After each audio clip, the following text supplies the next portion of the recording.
atomic models. So the first atomic model was given by J.J. Thomson. That is a plum pudding model. So in that model, the positive charge is distributed uniformly throughout this volume, and the negative charges are embedded like a seeds in a watermelon. So this model is called plum pudding model anta ನಾವು ಕರೀತೀವಿ. So plum pudding model. This is the first model of atom. Atom ನೋಡಕ್ಕೆ ಹೆಂಗೆ ಇರ್ತತಿ ಅಂತ ಹೇಳಿ first ನಮಗೆ ಒಂದು model ಅನ್ನು ಕೊಟ್ಟವ್ರು ಯಾರಪ್ಪ ಅಂತ ಹೇಳಿದ್ರೆ ಜೆ.ಜೆ. ಥಾಮ್ಸನ್. ಜೆ.ಜೆ. ಥಾಮ್ಸನ್ ಅವರು ಅಟೋಮ್ ಅಂದ್ರೆ ಹಿಂಗೆ ಇರ್ತೈತಿ ಅಂತ ಹೇಳಿ ಫಸ್ಟ್ ಹೇಳಿದವರು ಹೆಂಗಿರ್ತಿತ್ತು ಅಂದ್ರೆ ಕಲ್ಲಂಗಡಿ ಹಣ್ಣು ತರ ಇರ್ತೈತಿ ಅಂತ ಹೇಳ್ತಾರೆ. ಸೊ ಈ ಕಲ್ಲಂಗಡಿ ಹಣ್ಣು ಒಳಗಡೆ ರೆಡ್ ಪೋರ್ಷನ್ ಏನಿರ್ತೈತಲ್ಲ ಅದು ಪಾಸಿಟಿವ್ ಚಾರ್ಜ್, ಆ ಕಲ್ಲಂಗಡಿ ಹಣ್ಣು ಒಳಗಡೆ ಇರುವ ಬೀಸ್ ಏನಿದಾವಲ್ಲ ಅವು ನೆಗೆಟಿವ್ ಚಾರ್ಜ್. ಈ ತರ ಅಟೋಮ್ ಇರ್ತೈತಿ ಅಂತ ಹೇಳಿ ಫಸ್ಟ್ ನಮಗೆ ಹೇಳಿದ್ರು ಯಾರು? ಜೆ.ಜೆ. ಥಾಮ್ಸನ್ ಅಂತ ಮಾಡ್ತೀವಿ. ಸೊ ಹಾಗಾದ್ರೆ ಜೆ.ಜೆ. ಥಾಮ್ಸನ್ ಮಾಡೋದ್ರಲ್ಲಿ ಸಾಕಷ್ಟು ಡಿಮೆರಿಟ್ಸ್ ನಾವು ಅಬ್ಸರ್ವ್ ಮಾಡ್ತೀವಿ. ಒಂದು, ಅದು ಚಾರ್ಜ್ ಮತ್ತು ಮಾಸ್ ಡಿಸ್ಟ್ರಿಬ್ಯೂಷನ್ಸ್ ಬಗ್ಗೆ ಹೇಳೋದಿಲ್ಲ, ಅಟೋಮ್ ಒಂದು ಸ್ಟೆಬಿಲಿಟಿ ಬಗ್ಗೆ ಹೇಳೋದಿಲ್ಲ, ನ್ಯೂಕ್ಲಿಯಸ್ ಬಗ್ಗೆ ಇನ್ಫಾರ್ಮೇಶನ್ ಕೊಡೋದಿಲ್ಲ, origin of spectral lines are spectrum ಬಗ್ಗೆ ಇನ್ಫಾರ್ಮೇಶನ್ಸ್ ಕೊಡೋದಿಲ್ಲ. ಹಾಗಾಗಿ ಈ ಜೆ.ಜೆ. ಥಾಮ್ಸನ್ ಮಾಡೆಲ್ ಏನಾಗ್ತೈತಿ, ಫೇಲ್ ಆಗ್ತೈತಿ. ಅಟೋಮ್ ಅಂದ್ರೆ ಆ ಥರ ಇರೋಂಗಿಲ್ಲ, ಯಾಕಂದ್ರೆ ಇದಷ್ಟು ಇನ್ಫಾರ್ಮೇಶನ್ಸ್ ಅದು ಹೇಳೋದಿಲ್ಲ. ಅದಾದ ನಂತರ ರುದರ್ಫೋರ್ಡ್ ಅಲ್ಫಾ ಸ್ಕ್ಯಾಟರಿಂಗ್ ಎಕ್ಸ್ಪೆರಿಮೆಂಟ್ ಅನ್ನು ನೋಡ್ತೀವಿ. So the suggestion of Rutherford, Geiger and Marsden. Geiger and Marsden ಅನ್ನೋರು ಈ ಅಲ್ಫಾ ಸ್ಕ್ಯಾಟರಿಂಗ್ ಎಕ್ಸ್ಪೆರಿಮೆಂಟ್ ಅನ್ನ ಪರ್ಫಾರ್ಮ್ ಮಾಡ್ತಾರ. ಆ ಅಲ್ಫಾ ಸ್ಕ್ಯಾಟರಿಂಗ್ ಎಕ್ಸ್ಪೆರಿಮೆಂಟ್ಸ್ ಪರ್ಫಾರ್ಮ್ ಮಾಡಿ ಕೆಲವೊಂದಿಷ್ಟು ಅಬ್ಸರ್ವೇಷನ್ಸ್ ಅನ್ನ ಹೇಳ್ತಾರೆ. So alpha particle is nothing but out, that is the nucleus of helium, right? So it has energy 5.5 million electron volt and it has high velocity, which is produced by a radioactive element, that is bismuth, right? Bi 21483. This is the source of alpha particle which emits a high velocity alpha particles of energy 5.5 million electron volt. ಇಷ್ಟು energy ಇರ್ತಕ್ಕಂತಹ high velocity alpha particles ನ ಈ bismuth ಅನ್ನೋ ಒಂದು element continuous ಆಗಿ emit ಮಾಡ್ತಾನೆ ಇರ್ತೈತಿ. ನೆನಪಿರಿ, this the radio active source ಅಂತ ನಾವು ಕರಿತೀವಿ. ಈ ಹೈ ಎನರ್ಜಿ ಅಲ್ಫಾ ಪಾರ್ಟಿಕಲ್ಸ್ ನ ಒಂದು ಗೋಲ್ಡ್ ಫಾಯಿಲ್ಗೆ, ಸೊ ಗೋಲ್ಡ್ ಫಾಯಿಲ್ಗೆ ಇನ್ಸಿಡೆಂಟ್ ಮಾಡಿದಾಗ these alpha particles are experience an electrostatic force due to the nucleus or electron inside the atom of the gold foil. Due to that, most of the alpha particles pass through in a straight line. So ಅಂದ್ರೆ alpha particles ನ ಹಿಂಗ್ ಬಿಟ್ಟು ಅಂದ್ರೆ ಅದ್ರಾಗ almost all alpha particle straight line ದಲ್ಲಿ ಹೋಗ್ತಾವು ಅಂತ ಹೇಳ್ತಾರ. ಒಂದನೇ ಪಾಯಿಂಟ್. ನೆಕ್ಸ್ಟ್ ಎರಡನೇದು, ಈ ಸ್ಟ್ರೇಟ್ ಲೈನ್ ದಿಂದ 1%, ಒಂದು ಡಿಗ್ರಿಗಿನ ಹೆಚ್ಚಿಗೆ ಅಲ್ಫಾ ಪಾರ್ಟಿಕಲ್ಸ್ ಎಷ್ಟು ಸ್ಕ್ಯಾಟರ್ಡ್ ಆಗ್ತಾವ ಅಂದ್ರೆ 0.14% of the incident alpha particles scatters more than 1 degree. ಅಂದ್ರೆ ಹಿಂಗ್ ಬರಾಕತ್ತಾವ ಅಲ್ಫಾ ಪಾರ್ಟಿಕಲ್ 1 ಡಿಗ್ರಿಗಿನ ಜಾಸ್ತಿ ಆಂಗಲ್ ಒಳಗಡೆ ಎಷ್ಟು ಅಲ್ಫಾ ಪಾರ್ಟಿಕಲ್ ಹೋಗ್ತಾವ? 0.14%. ಅಷ್ಟಷ್ಟು ಅಲ್ಫಾ ಪಾರ್ಟಿಕಲ್ ಹಿಂಗ್ ನೆಟ್ ಹೋಗೋದನ್ನ ಬಿಟ್ಟು ಬೇರೆ ಆಂಗಲ್ಸ್ ದಲ್ಲಿ ಸ್ಕ್ಯಾಟರ್ಡ್ ಆಗ್ತಾವು ಅಂತ ಹೇಳ್ತಾರೆ. ಎರಡನೇದು. ಮೂರನೇದು, ಸಪೋಸ್ ಒಂದ್ ವೇಳೆ ನಾವಿಲ್ಲಿ 8000 ಅಲ್ಫಾ ಪಾರ್ಟಿಕಲ್ಸ್ ನಾವು ಇನ್ಸಿಡೆಂಟ್ ಮಾಡಿದ್ರೆ, ಎಷ್ಟು? 8000 ಅಲ್ಫಾ ಪಾರ್ಟಿಕಲ್ಸ್ ಹಿಂಗೆ ಬಿಟ್ಟಿವಿ ಅಂದ್ರೆ ಆ 8000 ಅಲ್ಫಾ ಪಾರ್ಟಿಕಲ್ ಒಳಗಡೆ ಒಂದು ಪಾರ್ಟಿಕಲ್ ಅಷ್ಟ 90 ಡಿಗ್ರಿಗಿಂತ ಜಾಸ್ತಿ ಆಂಗಲ್ ಒಳಗಡೆ ಸ್ಕ್ಯಾಟರ್ಡ್ ಆಗ್ತೈತಿ. ಸೊ ಇಲ್ಲಿಂದ ಹಿಂಗ್ ಸ್ಕ್ಯಾಟರ್ಡ್ ಆಗ್ಬೋದು, ಹಿಂಗ್ ಸ್ಕ್ಯಾಟರ್ಡ್ ಕೂಡ ಆಗ್ಬೋದು. ಇವೇ ನೀವು Rutherford alpha scattering experiments observations ಇದೆ. ಮೊದಲನೇದು, ಇನ್ಸಿಡೆಂಟ್ ಅಲ್ಲಿ ಬಂದಂತಹ ಅಲ್ಫಾ ಪಾರ್ಟಿಕಲ್ಸ್ ಒಳಗಡೆ ಮ್ಯಾಕ್ಸಿಮಮ್ ಅಲ್ಫಾ ಪಾರ್ಟಿಕಲ್ ಸ್ಟ್ರೇಟ್ ಆಗಿ ಹೋಗ್ತಾವ ಅಂತ ಹೇಳಿ ಫಸ್ಟ್ ಅಬ್ಸರ್ವೇಷನ್ ಹೇಳ್ತೈತಿ. Second observation, only 0.14% of the incident alpha particles scattered more than 1 degree ಅಂತ ಹೇಳ್ತೈತಿ. ಇನ್ನೊಂದು 8000 ಅಲ್ಫಾ ಪಾರ್ಟಿಕಲ್ ಏನಾದರೂ ಬಂತಂದ್ರೆ ಆ 8000 ಒಳಗಡೆ ಒಂದು ಅಲ್ಫಾ ಪಾರ್ಟಿಕಲ್ ಅಷ್ಟೇ 90 ಡಿಗ್ರಿಗಿಂತ ಜಾಸ್ತಿ ಆಂಗಲ್ ದಲ್ಲಿ ಸ್ಕ್ಯಾಟರ್ಡ್ ಆಗ್ತೈತಿ ಅಂತ ಹೇಳಿ ಅಬ್ಸರ್ವೇಷನ್ಸ್ ಹೇಳ್ತಿದ್ರು. ಈ ಅಬ್ಸರ್ವೇಷನ್ಸ್ ದಿಂದ ರದರ್ಫೋರ್ಡ್ ಅವರು ಏನ್ ಕನ್ಕ್ಲೂಷನ್ಸ್ ಬಂದ್ರಂದ್ರೆ ಒಂದು ಅಲ್ಫಾ ಪಾರ್ಟಿಕಲ್ ವಾಪಸ್ ತನ್ನ ಒರಿಜಿನಲ್ ಪಾತ್ ನ ರೀಟ್ರೇಸ್ ಮಾಡ್ತಾ ಇದೆ ಅಂದ್ರೆ alpha particle is nothing but not a positive charge. ನೆನಪಲ್ಲಿ ಅಲ್ಫಾ ಪಾರ್ಟಿಕಲ್ ಅಂದ್ರೆ ಪಾಸಿಟಿವ್ ಚಾರ್ಜ್ ಅಂತ ನಾವು ಕರಿತೀವಿ. ಹಾಗಾದ್ರೆ ಈ ಪಾಸಿಟಿವ್ ಚಾರ್ಜ್ ಹಿಂಗ್ ಹೊಂಟಂತಹ ಪಾಸಿಟಿವ್ ಚಾರ್ಜ್ ವಾಪಸ್ ಬರಾಕತ್ತಿಪ್ಪ ಅಂತ ಹೇಳಿದ್ರೆ there must be another positive charge which repels this alpha particle. ಯಾಕಂದ್ರೆ ಪಾಸಿಟಿವ್ ಚಾರ್ಜ್ ಅನ್ನ ತಳ್ಳೋರು ಯಾರು? ಇನ್ನೊಂದು ಪಾಸಿಟಿವ್ ಚಾರ್ಜ್ ಮಾತ್ರ ನೆನಪಲ್ಲಿ. ನೆಗೆಟಿವ್ ಚಾರ್ಜ್ ಅಂತಂದ್ರೆ ಅದೇನ್ ಮಾಡ್ತೈತಿ? ಅಟ್ರಾಕ್ಟ್ ಮಾಡ್ಕೊತೈತಿ. ಅದೊಂದು ಪಾಯಿಂಟ್. ಇನ್ನೊಂದು, ಈ ಗೋಲ್ಡ್ ನ್ಯೂಕ್ಲಿಯಸ್ ಏನಿದೆಯಲ್ಲ 50 ಪಟ್ಟು ಜಾಸ್ತಿ ಮ್ಯಾಸಿವ್ ಇರ್ತೈತಿ ಇದಕ್ಕಿಂತ ಅಲ್ಫಾ ಪಾರ್ಟಿಕಲ್ಕಿಂತ. ಅಂದ್ರೆ ಅಲ್ಫಾ ಪಾರ್ಟಿಕಲ್ ಮಾಸ್ ಹಂಗೆ ಎಕ್ಸಾಂಪಲ್ 1 kg ಅಂತ ತಗೊಂಡ್ರೆ ಗೋಲ್ಡ್ ನ್ಯೂಕ್ಲಿಯಸ್ ಎಷ್ಟು 50 kg ಇರ್ತೈತಿ. ಹಾಗಾಗಿ ಅಲ್ಫಾ ಪಾರ್ಟಿಕಲ್ಸ್ ಹೋಗಿ ಗುದ್ದದಾಗ ಗೋಲ್ಡ್ ನ್ಯೂಕ್ಲಿಯಸ್ ಏನು ಮಿಸ್ಕೊಂಗಿಲ್ಲ ನೆನಪಲ್ಲಿ, ಯಾಕಂದ್ರೆ ಅದು massive the alpha particles. Remember. So ಹಾಗಾದ್ರೆ ಇಲ್ಲಿ ಅಲ್ಫಾ ಪಾರ್ಟಿಕಲ್ ಬಂದಿದ್ದಕ್ಕೆ ಡಿಕ್ಕಿ ಹೊಡಿತಂದ್ರೆ ಅದನ್ನ ನಾವು ಕೊಲ್ಯೂಷನ್ ಅಂತ ನಾವು ಕರಿತೀವಿ. ಯಾವ ರೀತಿ ಕೊಲ್ಯೂಷನ್ ಆಗ್ತೈತೆ ಅಂದ್ರೆ ಇಲಾಸ್ಟಿಕ್ ಕೊಲ್ಯೂಷನ್ ಆಗ್ತೈತೆ. ಅಂದ್ರೆ ಕೈನೆಟಿಕ್ ಎನರ್ಜಿ ಇರ್ಬೋದು, ಲೀನಿಯರ್ ಮೂಮೆಂಟಮ್ ಇರ್ಬೋದು, ಟೋಟಲ್ ಎನರ್ಜಿ ಇರ್ಬೋದು, ಇವೆಲ್ಲವೂ ಕನ್ಸರ್ವ್ ಆಗ್ತಾವೆ ಇಲ್ಲಿ ಇಲಾಸ್ಟಿಕ್ ಕೊಲ್ಯೂಷನ್ಸ್. ಇದಿಷ್ಟು ಅಬ್ಸರ್ವೇಷನ್ಸ್ ಅನ್ನ ಮಾಡ್ತಾರೆ ಯಾರು? ಗೀಗರ್ ಅಂಡ್ ರದರ್ಫೋರ್ಡ್ ದ ಸ್ಟೂಡೆಂಟ್ ಅಂತ ಹೇಳ್ಬೋದು, ಅಥವಾ ನಾವು ಕೊಲಾಬರೇಟರ್ ಕೂಡ ಅಂತ ನಾವು ಕರಿತೀವಿ ಅವರಿಗೆ. ಸೊ ಇಷ್ಟೆಲ್ಲ ಅಬ್ಸರ್ವ್ ಮಾಡಿದ ಮೇಲೆ ಅವರು ಕೆಲವೊಂದಿಷ್ಟು ರಿಸಲ್ಟ್ಸ್ ಅನ್ನ ಕೊಡ್ತಾರೆ. ಒಂದು impact parameter and another one is distance of closest approach. So ಹಾಗಾದ್ರೆ ಅಟಮ್ ಇದೆ, ಅಟಮ್ ದೊಳಗಡೆ ಸೆಂಟರ್ ದೊಳಗಡೆ ಪಾಸಿಟಿವ್ ಚಾರ್ಜ್ ಇದೆ. ಪಾಸಿಟಿವ್ ಚಾರ್ಜ್ ಸಮೀಪ ಏನಾದರೂ ಅಲ್ಫಾ ಪಾರ್ಟಿಕಲ್ ಬಂತಂದ್ರೆ alpha particle is nothing but what? This is also a positive charge. Positive ಏನಾಗ್ತೈತಿ? Repel ಆಗ್ತೈತಿ. ಹಾಗಾದ್ರೆ ಈ ಅಲ್ಫಾ ಪಾರ್ಟಿಕಲ್ ಹತ್ರ ಹೈ ಎನರ್ಜಿ ಮತ್ತು ವೆಲಾಸಿಟಿ ಇರೋದ್ರಿಂದ ಈ ಅಲ್ಫಾ ಪಾರ್ಟಿಕಲ್ ಮುಂದೆ ಬರ್ತಾ ಬರ್ತಾ ಬರ್ತಾ ಅದರದ್ದು ವೆಲಾಸಿಟಿನ ಡಿಕ್ರೀಸ್ ಮಾಡ್ಕೊಂತ ಹೋಗಿ ಒಂದು ಪರ್ಟಿಕ್ಯುಲರ್ ಪೊಸಿಷನ್ಸ್ ದಲ್ಲಿ ಇದ್ರದ್ದು ವೆಲಾಸಿಟಿನ ಬಿಡ್ತೈತಿ, 0 ಆಗಿಬಿಡ್ತೈತಿ.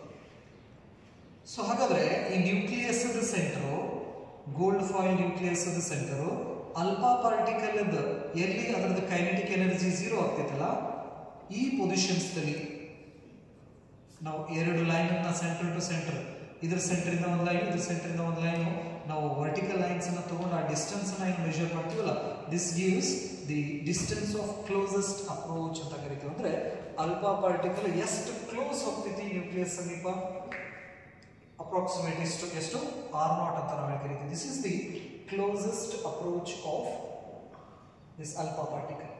With the help of this closest approach, we can measure the size of the nucleus.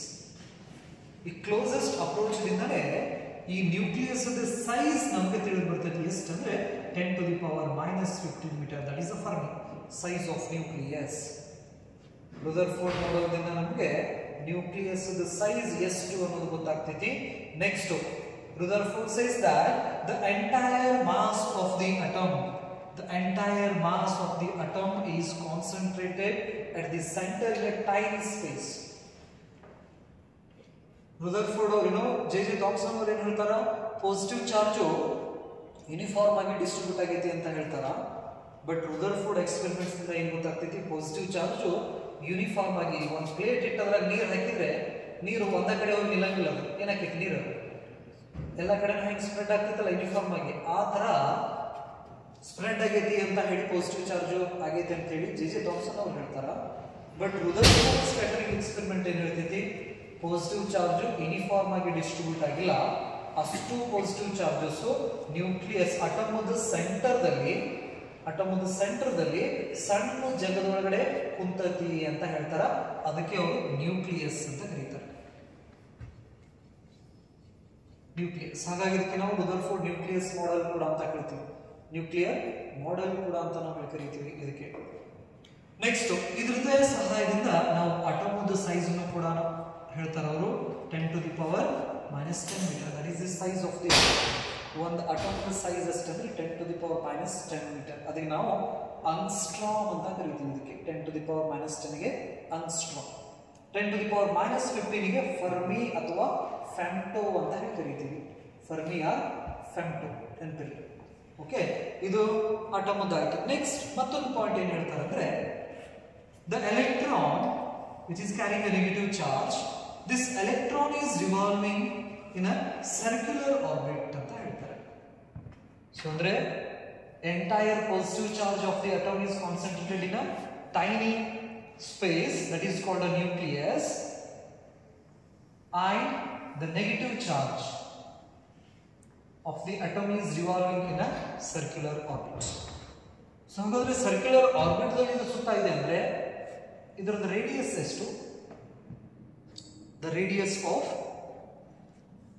this revolving electron r is equal to, its expression is e square 4 pi epsilon naught m v square. So this is the expression of what? The radius of this revolving electron in the Bohr's Rutherford atomic model. So Rutherford atomic model ದಲ್ಲಿ ಈ electron ಏನಿದೆಯಲ್ಲ ಈ nucleus ಇಂದ ಎಷ್ಟು ದೂರದೊಳಗಡೆ ತಿರುಗ್ತೈತಿ ಅಂದ್ರೆ ಎಷ್ಟು ದೂರದೊಳಗಡೆ ತಿರುಗ್ತೈತಿ. That is the radius of this revolving electron radius. ಹಾಗಾದ್ರೆ ಎಷ್ಟು ವೆಲಾಸಿಟಿಯಿಂದ ತಿರುಗ್ತೈತಿ ಅದು? The velocity of this revolving electron with the help of this equation v ನ ಇಕ್ವೇಶನ್ ಮಾಡಿದ್ರೆ v square is equal to e square divided by 4 pi epsilon naught m r ಅಂತ ನಾವು ಬರೀತೀವಿ. ಸೊ ಹಾಗಾದ್ರೆ v is equal to e divided by, this is root of 4 pi epsilon naught m r. What is this? This is the velocity of that revolving electron. ಆ electron ಏನು ಸುತ್ತಾಗ್ತಲ್ಲ ಅದರ velocity ಎಷ್ಟಂದ್ರೆ ಈ ರೀತಿ ನಾವು ತಗೋತೀವಿ. Next, so it has a velocity and electron has a mass. So ಹಾಗಾದ್ರೆ ಇದರ ಹತ್ರ ವೆಲಾಸಿಟಿ ಐತಂದ್ರೆ ಕೈನೆಟಿಕ್ ಎನರ್ಜಿ ಇದೆ. ಸೊ ಹಾಗಾದ್ರೆ ಕೈನೆಟಿಕ್ ಎನರ್ಜಿ ಎಷ್ಟು? The kinetic energy of this revolving electron is e square divided by 8 pi epsilon naught, that is r. This is the kinetic energy. ಅಂದ್ರೆ ಈ Rutherford model ಏನು ಹೇಳ್ತೈತಿ, electron ಇದಾವು, ಆ electron circular orbit ದಲ್ಲಿ ಸುತ್ತತಿ ಅಂತ ಹೇಳ್ತಾರೆ. ಹಾಗಾದ್ರೆ ಸರ್ಕ್ಯುಲರ್ ಆರ್ಬಿಟ್ ದಲ್ಲಿ ಸುತ್ತಾಕತೈತೆ ಅಂದ್ರೆ ಅದರದ್ದು ರೇಡಿಯಸ್ ಇರಬೇಕಲ್ಲ. ಎಷ್ಟು ರೇಡಿಯಸ್ ನಲ್ಲಿ ಸುತ್ತಾಕತೈತೆ ಅದು? ಎಷ್ಟು ಸುತ್ತಾಕತೈತೆ ಅಂದ್ರೆ ಅದರ ಹತ್ರ ವೆಲಾಸಿಟಿ ಐತಿ. ಆ ವೆಲಾಸಿಟಿ ಎಷ್ಟು?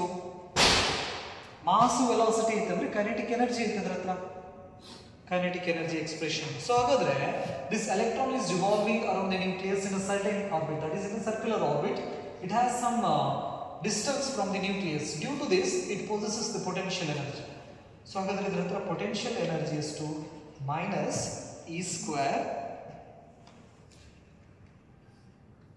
4 pi epsilon naught r. So this is what? This is the potential energy of that revolving electron due to its configuration. So ಹಾಗಾದ್ರೆ ಇದರ ಹತ್ರ velocity ಇರೋದ್ರಿಂದ kinetic energy ಐತಿ. ನ್ಯೂಕ್ಲಿಯಸ್ ದಿಂದ ಸ್ವಲ್ಪ ಡಿಸ್ಟೆನ್ಸ್ ದಲ್ಲಿ ಇರೋದ್ರಿಂದ ಪೊಟೆನ್ಷಿಯಲ್ ಎನರ್ಜಿ ಬರ್ತೈತಿ. ಹಾಗಾದ್ರೆ the total energy is equal to kinetic energy plus potential energy. ಇದನ್ನಷ್ಟು ಮಾಡಿದಾಗ ನಮಗೆ total energy of that revolving electron is equal to e square divided by 8 pi epsilon naught r. So this is the total energy of that revolving electron in a hydrogen atom. ಯಾಕಂದ್ರೆ the simplest atom ಅಂತ ಬಂತಪ್ಪ ಅಂತ ಹೇಳಿದ್ರೆ ನಾವು hydrogen ಅನ್ನು consider ಮಾಡ್ತೀವಿ. Hydrogen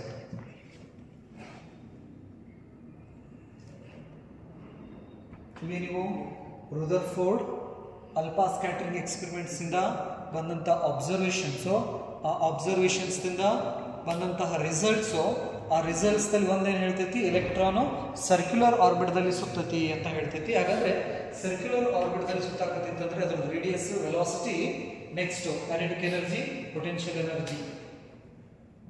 ಇದಿಷ್ಟು expression ಆಯ್ತು. ಹಾಗಾದ್ರೆ this alpha scattering experiments merit of Rutherford experiment ಬಂತಂದ್ರೆ this Rutherford experiments explains about the alpha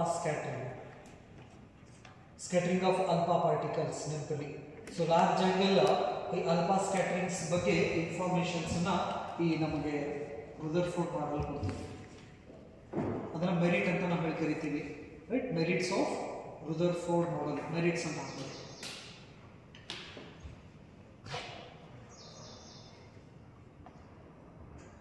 Merits, it could explain, Rutherford model could explain large angle alpha scattering. Rutherford experiment could explain large angle alpha scattering.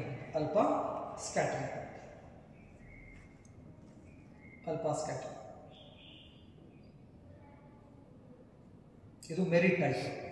ಹಾಗಾದ್ರೆ demerits ಏನಂದ್ರೆ demerits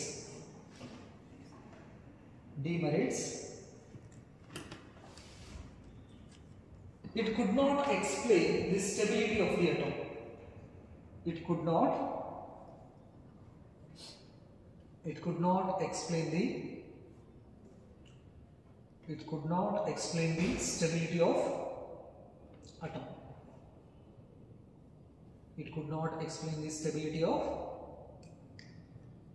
Atomದ stability ಬಗ್ಗೆ ಇದು ತಿಳಿಸಿಕೊಡೋದಿಲ್ಲ. Next, it could not explain the origin of spectral lines.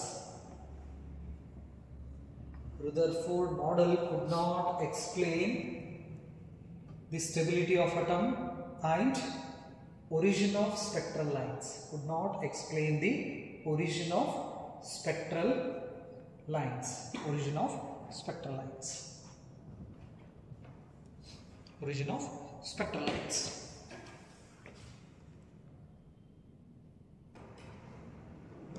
So it could not explain the stability of the atom and it could not explain the origin of spectral lines. So here, according to the Rutherford atomic model, the electron is revolving around the nucleus. If the electron is revolving in a circular orbit,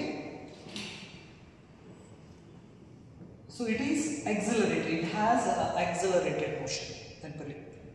ಹಾಗಾದ್ರೆ ಒಂದು particle ಏನಾದರೂ circular motions ನಲ್ಲಿ ಅದು ತಿರುಗಾಕತ್ತಿತ್ತಂದ್ರೆ ಅದನ್ನ ನಾವು accelerated motion ಅಂತ ನಾವು ಕರಿತೀವಿ. Accelerated motions. So according to the classical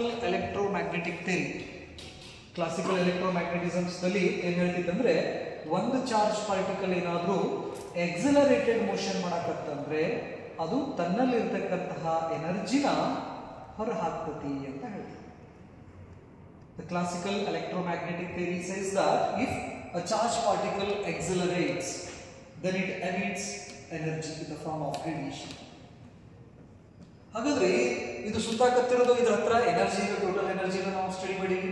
ಹಾಗಾದ್ರೆ ಸಪೋಸ್ ಇದೇನಾದರೂ ಸರ್ಕ್ಯುಲರ್ ಆರ್ಬಿಟ್ದಲ್ಲಿ ಎಲೆಕ್ಟ್ರಾನ್ ಸುತ್ತಾಕತ್ತಂದ್ರೆ ಆ ಎಲೆಕ್ಟ್ರಾನ್ ತನ್ನಲ್ಲಿರ್ತಕ್ಕಂಥ ಎನರ್ಜಿನ ಕಳ್ಕೊಂಡು ಸಣ್ಣ ರೇಡಿಯಸ್ ಒಳಗಡೆ ಈ ರೀತಿ ಸುತ್ತಾಕ್ ಚಲೋ ಮಾಡ್ತೈತಿ ಅಂತ ಕ್ಲಾಸಿಕಲ್ ಎಲೆಕ್ಟ್ರೋಮ್ಯಾಗ್ನೆಟಿಕ್ ಥಿಯರಿ ಹೇಳ್ತೈತಿ.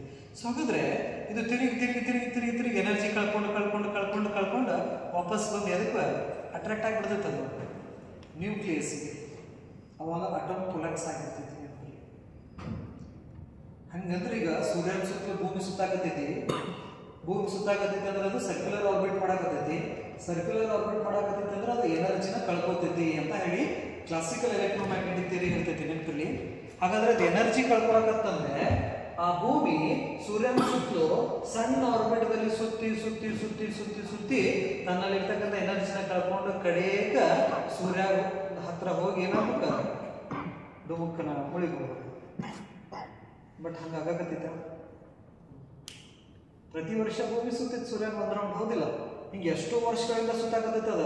ಹಾಗಾದ್ರೆ ಅದು ಸುತ್ತಿ ಅದ್ರಾಗಿದ್ದ ಎನರ್ಜಿ ಕಳ್ಕೊಂಡು ಒಂದಿನ ಬೇಕಿತ್ತದ ಸೂರ್ಯನ ಒಳಗಡೆ ಬಿದ್ದು ಅದ್ರದ್ದು ಎಕ್ಸಿಸ್ಟೆನ್ಸ್ನ ಕಳ್ಕೊಬೇಕಿತ್ತು. ಬಟ್ ಹಂಗಾಗ್ತಾ ಇದೆ, ಹಂಗೆ ಆಗಾಕತ್ತಿಲ್ಲ. ಅದನ್ನ ಈ ರುದರ್ಫೋರ್ಡ್ ಮಾಡೆಲ್ ಎಕ್ಸ್ಪ್ಲೇನ್ ಮಾಡಲಿಲ್ಲ, ಯಾಕೆ ಆ ರೀತಿ ಆಗ್ತಾ ಇಲ್ಲ ಅಂತ ಹೇಳಿ. ಸೊ ಹಾಗಾದ್ರೆ ಇದು ಎನರ್ಜಿನ ಕಳ್ಕೊತಾ ಇದೆ ಅಂದ್ರೆ ಆ ಎನರ್ಜಿ ಕಂಟಿನ್ಯೂಸ್ ಆಗಿ ಹೊರಗಡೆ ಬರ್ತಾ ಇರ್ತಿದೆ. So if this revolving electron loses its energy in the form of what? Radiation. Therefore, we are getting a continuous radiation from this process. Suppose electron ಒಂದು ವೇಳೆ ಈ ರೀತಿ ಹೊಂಟಿತ್ತಂದ್ರೆ ಇದು ಕಂಟಿನ್ಯೂಸ್ ಆಗಿ ತನ್ನಲ್ಲಿರ್ತಕ್ಕಂಥ ಎನರ್ಜಿಯನ್ನು ಹೊರಗೆ ಹಾಕ್ತಿತ್ತು.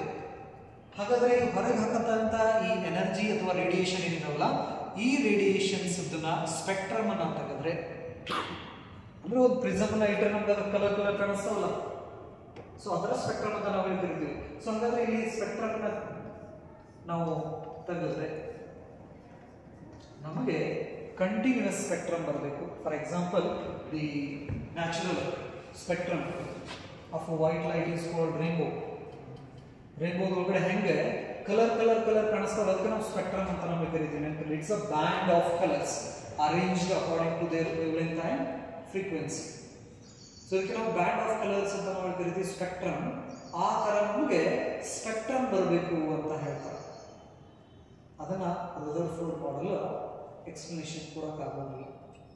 ಸೊ ಹಾಗಾಗಿ ರುದರ್ಫೋರ್ಡ್ ಮಾಡೆಲ್ ಫೇಲ್ ಆಗಕ್ಕೆ ಕಾರಣ ಏನಂದ್ರೆ, ಒಂದು ಅದು ಅಟೋಮ್ ಯಾಕೆ ಸ್ಟೇಬಲ್ ಐತಿ ಅಂದ್ರೆ ಎಲೆಕ್ಟ್ರಾನ್ ಅದ್ರ ಸುತ್ತಲೂ ಅಲ್ಲೇ ಯಾಕೆ ಸುತ್ತಾಕತ್ತೈತಿ, ಒಂದೇ ಆರ್ಬಿಟ್ ಒಳಗಡೆ ಒಂದೊಂದು ಡಿಸ್ಕ್ರೀಟ್ ಆರ್ಬಿಟ್ಸ್ ನೆನಪಲ್ಲಿ, first orbit, second orbit, third orbit, ಹೀಗೆ ಆ ಎಲೆಕ್ಟ್ರಾನ್ಸ್ ಏನಾದ್ರು ಆ ಆರ್ಬಿಟ್ದಲ್ಲಿ ಸುತ್ತೋ, ಅದು ಸುತ್ತಿ ಸುತ್ತಿ ಒಂದು ನ್ಯೂಕ್ಲಿಯಸ್ ಒಳಗಡೆ ಬಿದ್ದು ಕೊಲ್ಯಾಪ್ಸ್ ಆಗೋಂಗಿಲ್ಲ. ಆಟಮ್ ಯಾಕೆ ಕೊಲ್ಯಾಪ್ಸ್ ಆಗೋಂಗಿಲ್ಲ ಅನ್ನೋದ್ರದ್ದು ರೀಸನ್ಸ್ ನ ರುದರ್ಫೋರ್ಡ್ ಮಾಡೆಲ್ ಕೊಡ್ಲಿಲ್ಲ ನೆನಪಲ್ಲಿ. ನೆಕ್ಸ್ಟ್, ಈ ಸ್ಪೆಕ್ಟ್ರಮ್ ಹೆಂಗ್ ಬರ್ತೈತಿ ಹೇಳಿದಿಲ್ಲ, ಪ್ರಿಸಮ್ ಒಳಗಡೆ ಪಾಸ್ ಮಾಡಿದ ಲೈಟ್ ಹೆಂಗ್ ಸ್ಪೆಕ್ಟ್ರಮ್ ಕಾಣ್ತಿತ್ತಲ್ಲ, ಆ ಸ್ಪೆಕ್ಟ್ರಮ್ ಹೆಂಗ್ ಬರ್ತೈತಿ ಅನ್ನೋದ್ರ ಇನ್ಫಾರ್ಮೇಶನ್ಸ್ ನ ರುದರ್ಫೋರ್ಡ್ ಮಾಡೆಲ್ ಎಕ್ಸ್ಪ್ಲನೇಷನ್ಸ್ ಕೊಡಲಿಲ್ಲ. ಹಾಗಾಗಿ ಈ ರುದರ್ಫೋರ್ಡ್ ಮಾಡೆಲ್ ಏನಾಗ್ತೈತಿ, ಅಟಮ್ ಬಗ್ಗೆ ಸ್ವಲ್ಪ ಇನ್ಫಾರ್ಮೇಶನ್ ಅಷ್ಟೇ ಕೊಡ್ತೈತಿ, ಕೆಲವೊಂದಿಷ್ಟು ಇನ್ಫಾರ್ಮೇಶನ್ಸ್ ನ ಕೊಡೋದಿಲ್ಲ. ಸೊ ಹಾಗಾದ್ರೆ ಈ ಸ್ಪೆಕ್ಟ್ರಮ್ ಮತ್ತೆ ಅಟಾಮಿಕ್ ಸ್ಪೆಕ್ಟ್ರಮ್ಸ್ ಅಂದ್ರೆ ಏನು ಅನ್ನೋದನ್ನ ಫಸ್ಟ್ ಸ್ವಲ್ಪ ಏನ್ ಮಾಡೋಣ ನೋಡೋಣ. ಸ್ಪೆಕ್ಟ್ರಮ್ ನಲ್ಲಿ ನಾವು ಎರಡು ರೀತಿ ಸ್ಪೆಕ್ಟ್ರಮ್ಸ್ ನಾವು ನೋಡ್ತೀವಿ. ಒಂದು emission line spectrum and another one is absorption spectrum ಅಂತ ಕರೀತೀವಿ.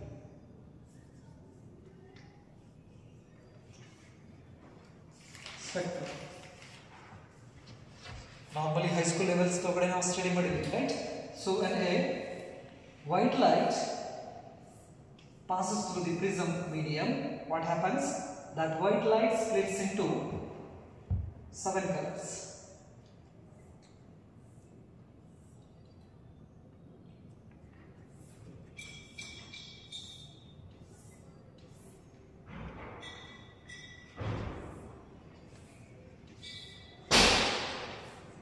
ಈ ತರ ನಮಗೆ ಒಂದು ಬ್ಯಾಂಡ್ ಆಫ್ ಕಲರ್ಸ್ ಬರುತ್ತೆ ಹೊರಗಡೆ ಪ್ರಿಸಮ್ ಇಂದ. ಇದಕ್ಕೆ ನಾವು ಏನಂತ ಕರಿತೀವಿ ಅಂದ್ರೆ ಸ್ಪೆಕ್ಟ್ರಮ್ ಅಂತ ಕರಿತೀವಿ, spectrum of white light. Continuous ನಾವು ಇದನ್ನ ಹಾರಿಜಾಂಟಲ್ ನೋಡಿದ್ರೆ ನಮಗೆ ಸ್ಪೆಕ್ಟ್ರಮ್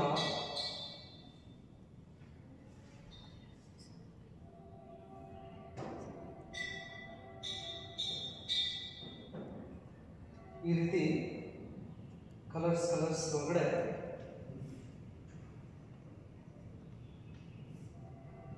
ನಮಗೆ ಸ್ಪೆಕ್ಟ್ರಮ್ ಕಾಣಿಸ್ತದೆ. ಇದಕ್ಕೆ ನಾವು ಅಂತ ಕರಿತೀವಿ ಅಂದ್ರೆ ಕಂಟಿನ್ಯೂಸ್ ಅಂತ ಕರಿತೀವಿ. ಅಂದ್ರೆ ನಡಿಗೆಯಲ್ಲಿ ಗ್ಯಾಪ್ ಇರೋಂಗಿಲ್ಲ. ಈ ರೇನ್ಬೋ ಫಾರ್ಮೇಷನ್ಸ್ ನೋಡ್ತಿರಲ್ಲ, ಒಂದು ಕಲರ್ ಆದ್ಮೇಲೆ ಇನ್ನೊಂದು ಕಲರ್, ಇನ್ನೊಂದು ಕಲರ್ ಆದ್ಮೇಲೆ ಇನ್ನೊಂದು ಕಲರ್, ನಡೆ ಗ್ಯಾಪ್ ಏನಾದ್ರು ಕೊಟ್ಟಿರ್ತೈತೆ, ಅದು ಇನ್ನೂ ಇರೋದಿಲ್ಲ. ಆ ತರ ಇತ್ತಂದ್ರೆ ಅದಕ್ಕೆ ನಾವು ಕಂಟಿನ್ಯೂಸ್ ಸ್ಪೆಕ್ಟ್ರಮ್ ಅಂತ ನಾವು ಕರಿತೀವಿ, continuous spectrum. So the spectrum basically we have two types of spectrum.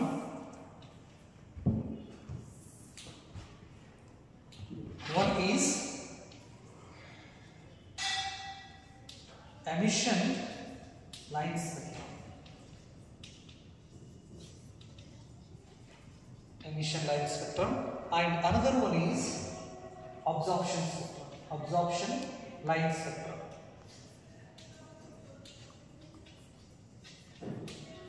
Absorption line spectrum. So ಹಾಗಾದ್ರೆ ಈಗ ವೈಟ್ ಲೈಟ್ ನಾವು ಪಾಸ್ ಮಾಡಿದಪ್ಪ ಅಂತ ಹೇಳಿದ್ರೆ ನಮಗೆ ಸಿಗೋದು ಯಾವ ಸ್ಪೆಕ್ಟ್ರಮ್? Continuous spectrum. ನೆನಪಲ್ಲಿ. ಸೊ ಹಾಗಾದ್ರೆ ಈ ಲೈನ್ ಎಮಿಷನ್ ಅಥವಾ emission line spectrum or absorption line spectrum ದಲ್ಲಿ ಮತ್ತೆ ಡಿಫರೆಂಟ್ ಟೈಪ್ಸ್ ಆಫ್ ಸ್ಪೆಕ್ಟ್ರಮ್ಸ್ ನಾವು ನೋಡ್ತೀವಿ ನಾವು. Continuous spectrum, line spectrum and band spectrum. ನೆನಪಲ್ಲಿ. Continuous emission spectrum, continuous line spectrum, that is a band spectrum, line spectrum, continuous spectrum. ಇಲ್ಲಿ ಕೂಡ ಬಂದ್ರೆ ಇಲ್ಲಿ ಮೂರು ರೀತಿ ಸ್ಪೆಕ್ಟ್ರಮ್ಸ್ ಇರ್ತಾವೆ ನಮಗೆ, ಕಂಟಿನ್ಯೂಸ್, ಲೈನ್ ಅಂಡ್ ಬ್ಯಾಂಡ್ ಅಂತ ನಾವು ಕರಿತೀವಿ. ಸೊ ಹಾಗಾದ್ರೆ ಫಸ್ಟ್ ಎಮಿಷನ್ ಲೈನ್ ಸ್ಪೆಕ್ಟ್ರಮ್ ತಗೊಳ್ಳಿ. Emission line spectrum. So in emission line spectrum we use the gas,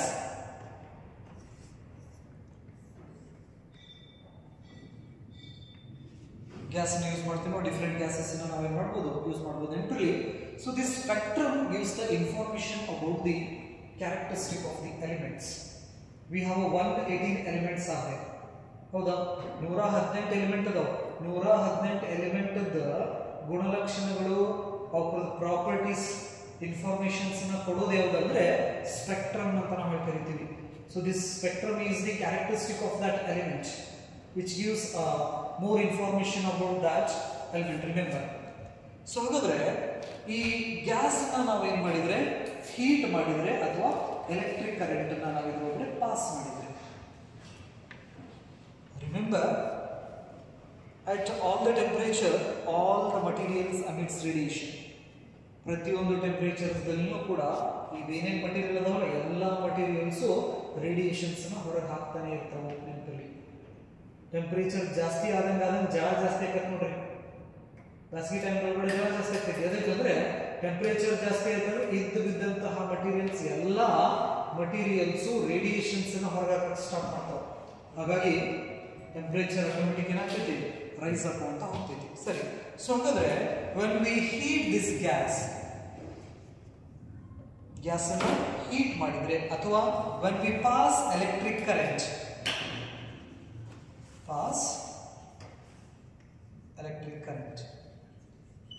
ಇದರೊಳಗಡೆ ಗ್ಯಾಸ್ ಇದೆ, ಗ್ಯಾಸ್ ಒಳಗಡೆ ನಾವೇನ್ ಮಾಡಿದ್ರೆ ಕರೆಂಟ್ ಪಾಸ್ ಮಾಡಿದ್ರೆ ಅಥವಾ ಆ ಗ್ಯಾಸ್ ಅನ್ನ ಹೀಟ್ ಮಾಡಿದ್ರೆ, let's see the gas molecule or atom, electron ಇದಾವು. So when we pass electric current or when we heat this gas, what happens? The electron in the inner orbit absorbs that heat observe ಮಾಡಿ ಆ electron ತನ್ನ orbit ಅನ್ನ ಬಿಟ್ಟು higher ಆರ್ಬಿಟ್ಗೆ jump ಆಗ್ತಿದೆ. When we heat the gas molecules or gas atoms, what happens? The electrons absorbs that heat energy and jumps to higher orbit. It won't stay more time in the higher orbit. 10 to the power approximately 10 to the power minus 8 second or minus 10 second. ಅಷ್ಟರಿಂದ ಈ electron ವಾಪಸ್ ತನ್ನ ಆರ್ಬಿಟ್ಗೆ jump ಆಗಿಬಿಡ್ತೈತಿ. During this transition it emits the energy in the form of radiation. E equal to h nu ಅಂತ ನಾವು ಕರೀತೀವಿ. So ಹಾಗಾದ್ರೆ when we heat the gas molecule, ಹಾಗಾದ್ರೆ ಗ್ಯಾಸ್ ಮಾಲಿಕ್ಯೂಲ್ಸ್ ಒಳಗಡೆ ಏನಾಗ್ತೈತೆ ಅಂದ್ರೆ, ನಾವು ಗ್ಯಾಸ್ ಮಾಲಿಕ್ಯೂಲ್ ನ ಹೀಟ್ ಮಾಡಿದ್ರೆ ಅದರೊಳಗಡೆ ಇರತಕ್ಕಂತ ಎಲೆಕ್ಟ್ರಾನ್ ತಮ್ಮ ಆರ್ಬಿಟ್ ಅನ್ನ ಬಿಟ್ಟು ಹೈಯರ್ ಆರ್ಬಿಟ್ ಗೆ ಜಿಗಾಕ್ ಸ್ಟಾರ್ಟ್ ಮಾಡ್ತಾವೆ. ನೆನಪಿರಲಿ. ಸೊ ಹೈಯರ್ ಆರ್ಬಿಟ್ ಗೆ ಹೋದ್ಮೇಲೆ ಅವು ಹೈಯರ್ ಆರ್ಬಿಟ್ ದಲ್ಲಿ ಜಾಸ್ತಿ ಟೈಮ್ ಇರೋಂಗಿಲ್ಲ, 10 to the power minus 10 second ಅಥವಾ 8 ಸೆಕೆಂಡ್ ಅಷ್ಟು ರೇಂಜ್ ಒಳಗಡೆ ಅಷ್ಟು ಟೈಮ್ ಇದು ವಾಪಸ್ ತನ್ನ ಆರ್ಬಿಟಿಗೆ ಬಂದ್ಬಿಡ್ತಿತ್ತು. ಹಾಗಾದ್ರೆ ತನ್ನ ಆರ್ಬಿಟಿಗೆ ಬರಬೇಕಾದ್ರೆ ಲೈಟ್ ಅನ್ನ ಎಮಿಟ್ ಮಾಡ್ತಿತ್ತು. ನೆನಪಲ್ಲಿ. ಆ ಲೈಟ್ ಅನ್ನ ನಾವೇನ್ ಮಾಡ್ತೀವಿ, ಈ ಗ್ಯಾಸ್ ಮಾಲಿಕ್ಯೂಲ್ ಇಂದ ಬಂದಂತಹ ಲೈಟ್ ಅನ್ನ ಪ್ರಿಸಮ್ ಮುಖಾಂತರ ನಾವು ಪಾಸ್ ಮಾಡ್ತೀವಿ. So this one is the emitted light.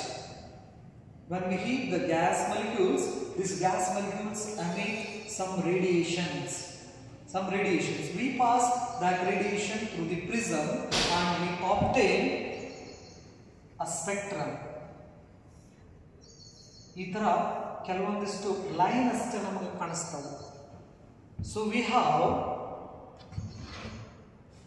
some bright lines with a dark background. Background dark ಇರ್ತೈತಿ, ಅದ್ರ ಮೇಲ್ಗಡೆ ಈ ತರ ಬ್ರೈಟ್ ಆಗಿ ಕಲರ್ಡ್ ಲೈನ್ಸ್ ಕಾಣಿಸ್ತಾವ. ರೆಡ್, ಗ್ರೀನ್, ಈ ತರ ಕಲರ್ಸ್ ಕಾಣಿಸ್ತಾವ. ಇದಕ್ಕೆ ನಾವು ಲೈನ್ ಎಮಿಷನ್ ಸ್ಪೆಕ್ಟ್ರಮ್ ಅಂತ ಕರಿತೀವಿ. ಈಗ ನನಗೆ ಇಲ್ಲಿ ಕಂಟಿನ್ಯೂಸ್ ಆಗಿ ರೆಡ್ ಕಾಣಿಸಕತ್ತಿತ್ತು, ಕಂಟಿನ್ಯೂಸ್ ಆಗಿ ರೆಡ್ ಕಾಣೋದಿಲ್ಲ. ಈಗ ಆ ರೆಡ್ ದಾಗ ಒಂದು ಪೋರ್ಷನ್ ಅಷ್ಟೇ ಕಾಣಿಸ್ತದೆ, ಈ ಕಡೆ ರೆಡ್ ಕಾಣಿಸೋದಿಲ್ಲ. ಅಂದ್ರೆ ಈ ಗ್ಯಾಸ್ ಮಾಲಿಕ್ಯೂಲ್ ಆ ಫ್ರೀಕ್ವೆನ್ಸಿ ರೇಡಿಯೇಷನ್ಸ್ ಅನ್ನ ಎಮಿಟ್ ಮಾಡ್ತಾ ಇಲ್ಲ ಅಂತ ಅರ್ಥ ನೆನಪಲ್ಲಿ. ಸೊ ಇಲ್ಲಿ ಫಾರ್ ಎಕ್ಸಾಂಪಲ್ ಈಗ 760 ನ್ಯಾನೋಮೀಟರ್ ವೇವ್ ಲೆಂತ್ ಇತ್ತಂದ್ರೆ, so this gas molecules emit only that wavelength radiation. ಅದರಂತ ಇಲ್ಲಿ ಫಾರ್ ಎಕ್ಸಾಂಪಲ್ ಇದ್ರದ್ದು 750 ನ್ಯಾನೋಮೀಟರ್ ಬಂತಂದ್ರೆ, ವೇವ್ ಲೆಂತ್ ಅಂದ್ರೆ that is the distance between ಈ ತರ ವೇವ್ ಬರ್ತಿರ್ತೈತಿ. ಈ ಕ್ರಸ್ಟ್ ನದಿ ಇರ್ತಕ್ಕಂಥ ವೇವ್ ಲೆಂತ್ ಲ್ಯಾಂಬ್ಡಾ ಅಂತ ಕರಿತೀವಿ, ಹೌದಾ? ಹಾಗಾದ್ರೆ ಗ್ಯಾಸ್ ಅನ್ನ ಹೀಟ್ ಮಾಡಿದಾಗ 750 ನ್ಯಾನೋಮೀಟರ್ ಅಂದ್ರೆ ಕ್ರಸ್ಟ್ ಮಧ್ಯೆ ಲೆಂತ್ ಎಷ್ಟು ಬೇಕು? 750 ನ್ಯಾನೋಮೀಟರ್. ಅಂತ ರೇಡಿಯೇಷನ್ ಅನ್ನ ಅಷ್ಟ ಈ ಗ್ಯಾಸ್ ಎಮಿಟ್ ಮಾಡಾಕತ್ತೈತಿ ಅಂತ ತಿಳಿಸ್ಕೊಡ್ತೀವಿ. So this is what emission line spectrum ಅಂತ ಕರಿತೀವಿ. We get a dark lines with a plain or a white background. White background ದಲ್ಲಿ ಈ ತರ dark lines ನ ನಾವು that is a bright lines ಅಂತ ಕರಿತೀವಿ. emission spectrum ಅಲ್ಲ ಇದು. So these are bright lines with a dark background. Bright lines ಅನ್ನು ನಾವು ಅಬ್ಸರ್ವ್ ಮಾಡ್ತೀವಿ. ಹಾಗಾಗಿ ಇದಕ್ಕೆ ನಾವು ಲೈನ್ ಎಮಿಷನ್ ಸ್ಪೆಕ್ಟ್ರಮ್ ಅಂತ ಕರೀತೀವಿ. Line emission spectrum. ಇನ್ನು ಅಬ್ಸಾರ್ಪ್ಷನ್ ಲೈನ್ ಸ್ಪೆಕ್ಟ್ರಮ್ ಗೆ ಬಂತಂದ್ರೆ, so here we use white light, source of white light.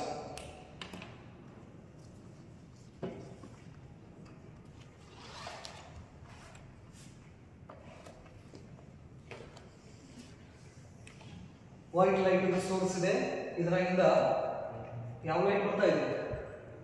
White light ಬರ್ತೈತಿ. ಸೊ ಹಾಗಾದ್ರೆ when we pass this white light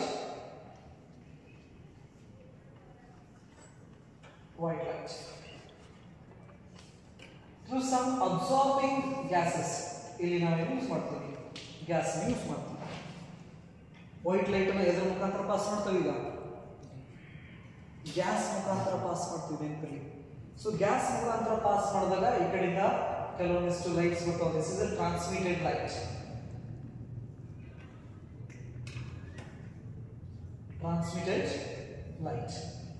ಈ ಟ್ರಾನ್ಸ್ಮಿಟೆಡ್ ಲೈಟ್ ಅನ್ನು ನಾವು ಎದ್ರ ಪಾಸ್ ಮಾಡ್ತೀವಿ? ಪ್ರಿಸಮ್ ದಲ್ಲಿ ಪಾಸ್ ಮಾಡ್ತೀವಿ. So here we use a white light and that white light is pass through the gas molecules, right? So after passing through this gas molecules, we get a transmitted light. So we pass this transmitted light through the prism. So here we obtain a spectrum on this screen. ಇಲ್ಲಿ ನಮಗೆ ಏನು ಕಾಣಿಸುತ್ತೆ ಅಂದ್ರೆ,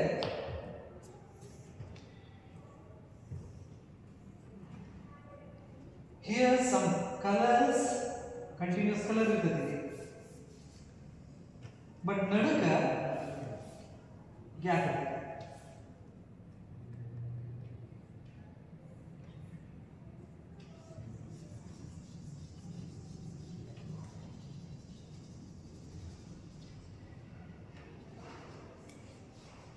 ಈ ತರ colours pattern ಕಾಣಿಸ್ತೈತಿ, but we get what dark lines.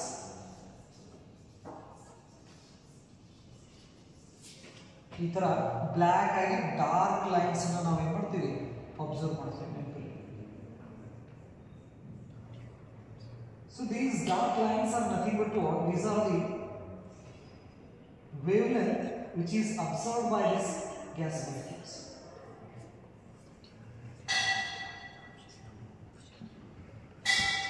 So ಹಾಗಾದ್ರೆ ನಮಗೆ ಕಂಟಿನ್ಯೂಸ್ ಸ್ಪೆಕ್ಟ್ರಮ್ ಅಂದ್ರೆ ಈ ತರ ಬರಬೇಕು, ನಮಗೆ ಅಷ್ಟು ಕಲರ್ಸ್ ಹೊಂದಿಡದೆ, ಹೌದಾ?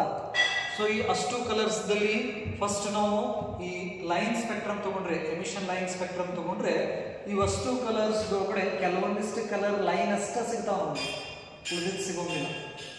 ಹಾಗಾಗಿ ನಾವು ಇದಕ್ಕೆ ಏನಂತ ಕರಿತೀವಿ, ಲೈನ್ ಸ್ಪೆಕ್ಟ್ರಮ್ ಅಂತ ಕರಿತೀವಿ, ಎಮಿಷನ್ ಲೈನ್ ಸ್ಪೆಕ್ಟ್ರಮ್.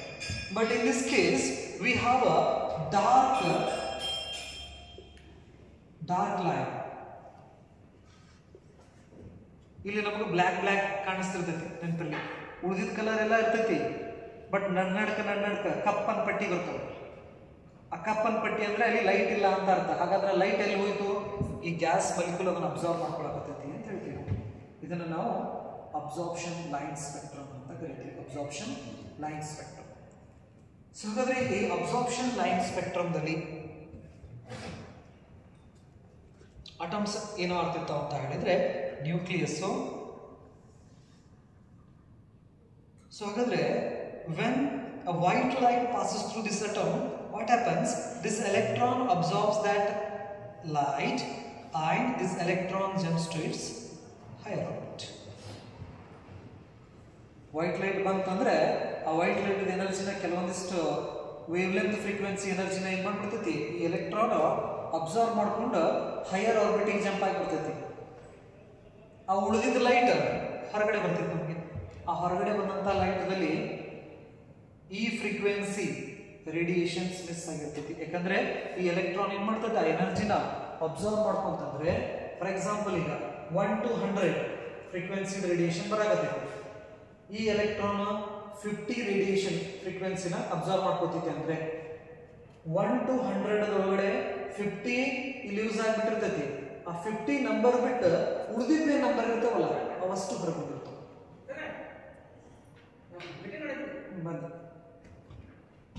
ಅಬ್ಸೆಂಟ್ ಇರ್ತೈತಿ.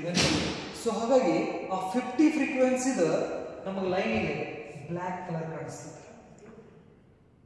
That is the missing frequency. ಯಾಕಂದ್ರೆ ಅದನ್ನ ಏನ್ ಮಾಡ್ಕೊಂಡಿರ್ತೀವಿ, ಗ್ಯಾಸ್ ಮಾಲಿಕ್ಯೂಲ್ ಅಬ್ಸಾರ್ವ್ ಮಾಡ್ಕೊಂಡಿದೆ. ಹಾಗಾಗಿ ಇದಕ್ಕೆ ನಾವು ಅಬ್ಸಾರ್ಪ್ಷನ್ ಲೈನ್ ಸ್ಪೆಕ್ಟ್ರಮ್ ಅಂತ ಕರಿತೀವಿ, ಅಬ್ಸಾರ್ಪ್ಷನ್ ಲೈನ್ ಸ್ಪೆಕ್ಟ್ರಮ್. ಈ ರೀತಿ ನಾವು ಎರಡು ಸ್ಪೆಕ್ಟ್ರಮ್ಸ್ ಅಬ್ಸರ್ವ್ ಮಾಡ್ತೀವಿ. ಯಾವುದು, emission line spectrum and absorption line spectrum ಅಂತ ನಾವು ಕರಿತೀವಿ. ರೈಟ್, ಇದನ್ನ ಈ Rutherford alpha scattering experiment explain ಮಾಡಿ. ಹಾಗಾಗಿ ನೆಕ್ಸ್ಟ್ ಹೊಸ ಅಟೋಮಿಕ್ ಮಾಡೆಲ್ ಸ್ಟಾರ್ಟ್ ಆಗ್ತೈತಿ. ದಟ್ ಈಸ್ ಬೋತ್ಸ್ ಅಟೋಮಿಕ್ ಮಾಡೆಲ್ ಅಂತ ನಾವು ಹೇಳಿ ಕರಿತೀವಿ. ಆ ಬೋತ್ಸ್ ಅಟೋಮಿಕ್ ಮಾಡೆಲ್ನ ನೆಕ್ಸ್ಟ್ ಸೆಷನ್ಸ್ ಒಳಗಡೆ ಡಿಸ್ಕಷನ್ ಮಾಡ್ತೀವಿ.